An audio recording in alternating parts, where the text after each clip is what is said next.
Luto tayo, creamy tofu. Meron tayo dito ng tofu, sibuyas, bawang, cherry tomato, bell pepper, and chicken breast. Igisa na natin yung bawang natin tapos yung sibuyas. Naglagay din ako dito ng pasta sauce. Roasted bell pepper yung flavor nito. Kung wala naman kayo nito, pwede naman yung mga heavy cream.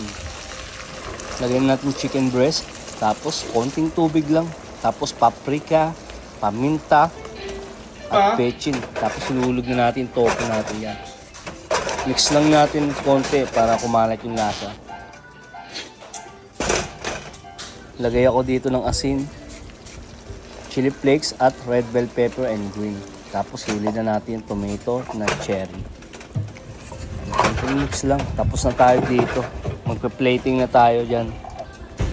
Pagka umangat na yung mantika niya, luto na yan. Parang ganito lang. Yan. Creamy na siya dyan. Tara, plating tayo. Sinamahan ko din ng asparagus para may konting design tayo sa gedli. Tara, luto na yung creamy tofu natin. Tara, creamy tofu tayo para sa cooking ideas natin for today's video. Thank you!